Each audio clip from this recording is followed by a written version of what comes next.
Hey everyone, so I just wanted to pop in real quick and do a little intro while I'm inside and warm, but today I'm planning on going out and doing a little bit of a sunset shoot. There's just a ton of snow on the ground. I missed a really beautiful sunset yesterday, so I'm hoping to get some similar colors today, although I highly doubt it because the storm ended yesterday and not today, but we will see. It's always different. But I recently picked up the Fujifilm X Pro 2 I mentioned in my last video with the 35mm f2 lens. I really hope you can see because I'm filming on my GoPro right now, so I can't actually see what the camera is on, but picked it up with this lens that I've been loving lately.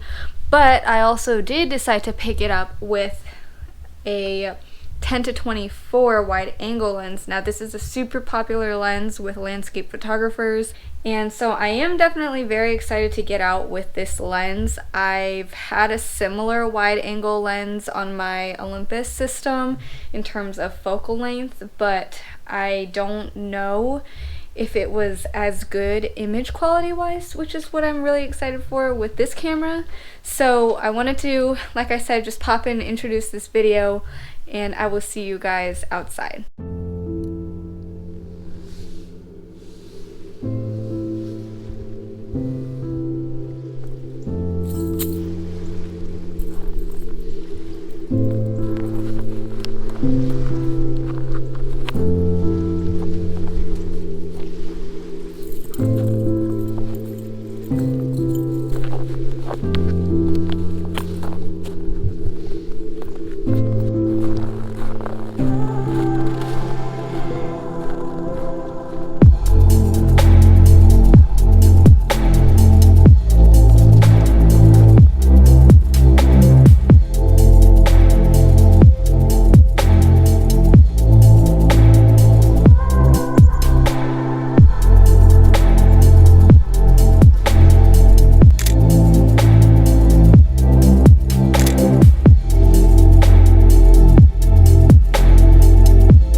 Hey guys, so I've currently got the 10-24 on here, and I'm shooting some shots at ISO 500, and then I'm shooting at f5.6, which I guess is pretty wide open for landscape, so I might turn it down some, but it's actually turning out pretty nice so far.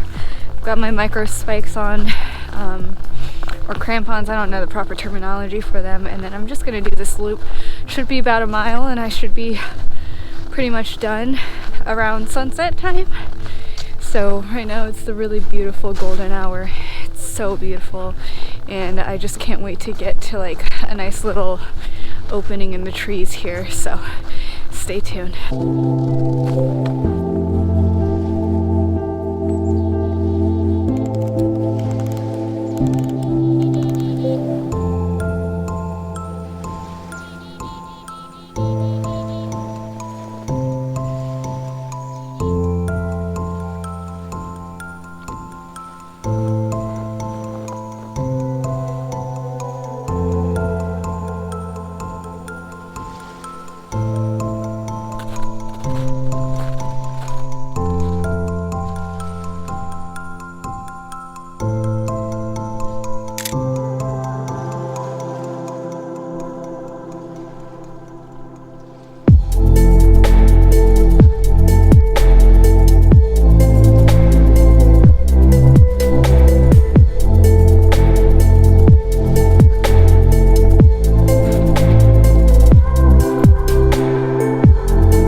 So I did want to pop in real quick and talk a little bit about the lens and have a little sit down chat about it. Like I said at the beginning of the video, is the Fujifilm XF 10-24mm lens, and a few quick highlights about it. Again, 10-24mm, so I will put the effective focal length up on the screen. I think it's probably about 15 to like 30 if I'm doing my math in my head correctly, and it does have a fixed aperture of f4 throughout all focal lengths, and it's got image stabilization, so you can actually switch it on and off, and then you've got the auto aperture as well. So I just wanted to talk through some of my first impressions of it. I've taken it out on 2 hikes so far, so I've definitely picked up some things that I like and dislike about the lens, but that being said, it will probably change after long-term use of it, so of course I do want to keep you updated on how I feel long-term. So I did want to mention a few disclaimers first before I get into the pros and cons that I've noticed. Like I said, I've only been on 2 hikes, so just keep that in mind when I bring up certain points. In addition to that, if there is something that I bring up that maybe you disagree with and you've used the lens for much longer than I have, please let me know down below. I would love to look to you guys for any advice on that. Second disclaimer is that I shot everything in JPEG and not RAW. Just by the nature of my Fuji X Pro 2, I don't use it as a more professional camera. I bought it as my basically everyday carry for fun type of camera. Therefore, I shot everything in JPEG. I used the film simulations. Again, another reason why I got the camera. I will link that video down below of why I got the X Pro 2. That's just a little bit of the background about why I use that camera and why I use my Fuji system versus like my Olympus that I'm shooting on now. I shoot all in RAW. So there's just different use cases for it, and just keep that in mind. I'm not using it as a professional body and kit setup. Number 3 is that there is no in-body image stabilization or IBIS on the X Pro 2. And then number 4 is for both of these hikes, it was during sunset, so you could see like the lighting conditions were not ideal, although they were beautiful. It was a situation where it was a lower light setting, which means slightly longer shutter speeds or higher ISOs, and that can definitely impact your image quality depending on the camera, as well as just the fact that I was doing this all handheld. I didn't use a tripod. So those are kind of the main disclaimers that I want to get out there. Take everything I say with a grain of salt based on that, and if you have advice, please let me know down below. Again, I would love to hear that from you guys. Alright, so I wanted to first start out with things that I noticed right off the bat that I really liked about the lens. The first is the build quality. I think this lens is super nice. Now, I've shot mirrorless cameras for years, and I'm used to having very small, very light lenses, and while this is a bigger lens, I actually really appreciate the fact that it is a little bit heavier because the build quality just feels a lot nicer on it. The zoom ring feels really great. You don't have to rotate it super far to go between 10 and 24, and then also it's an internal zoom, which I really liked about this lens. So number 2 is that it comes with the lens hood, and the way that it's set up is just super easy and super convenient, and I am a big fan of it, especially of this mechanism of storing it. So number 3 is it's a really great field of view when you need it. So again, like I said, this is a very popular lens among landscape photographers, and because of that, you get like that super wide field of view. You can see the entirety of the landscape. You can just get like this big grandiose shot, which is kind of the reason why I got it. So I really like that wide angle aspect of it, and realistically that's probably what you're looking for if you're looking for this lens. I know it's also used a lot in real estate photography for that wide angle to get kind of like the entire room. The image quality is also pretty good. I would say there were quite a few shots that I took last night, which was the darker sunset night, that were just a little bit more blurry and shaky, and I think actually came from the lack of IBIS in the X Pro 2 and shooting handheld. But aside from that, I shot in a little bit of a lighter situation a few days ago, and the image quality is really great. It's not a crazy expensive lens if you buy it used, So that's something that I really like about it. And as per other reviews, I try to shoot in between like 12 to 22 instead of 10 to 24. Alright, and the last pro that I have is that it actually has a pretty decent bokeh. And I was actually quite surprised with the f4 wide open aperture on the lens. So I was able to get a little bit of bokeh in it and being able to really focus on the foreground and then blur out the background. So I'm curious to see how it does in brighter lighting situations. Alright, so moving on into the cons. So the first is weather sealing or weather resistance. It is not weather sealed, but to that point it is an internal zoom, so I'm not too worried about like zooming in and out and getting dust in it while doing so. I also have seen a ton of reviews on people who have just like brought this lens with them through a lot and they've held up really well for a long time. So that's something that is, while still a con, is not as much of a con.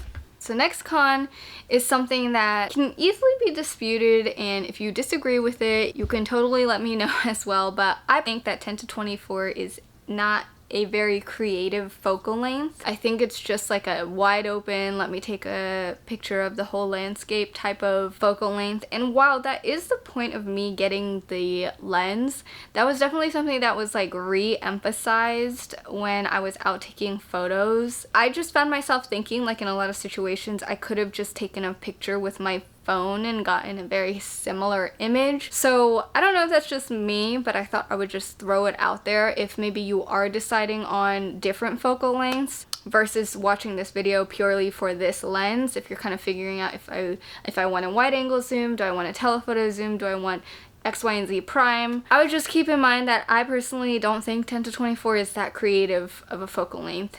So number 3 con is the size. Like I said, I actually like the larger size. I think it feels really nice in the hand. But one thing that I did notice is it makes it very front heavy on the X Pro 2 body. That can create a little bit of shakiness when trying to take the photo. So that combined with the fact that the X Pro 2 does not have IBIS built into the body, you know, like take that as you will. I think that's what caused some of my shots to turn out a little bit shaky and blurry. But you know, it is what it is. It's something that I've learned, and I would rather learn now and be able to kind of work around and figure out how to use my gear better now that I know that. So then the fourth, it's funny because I originally wrote that there was no aperture ring, but there actually is. It is right, so this is the zoom ring up here, and then this is the aperture ring down here. A few things that I will say about adjusting the aperture with this lens.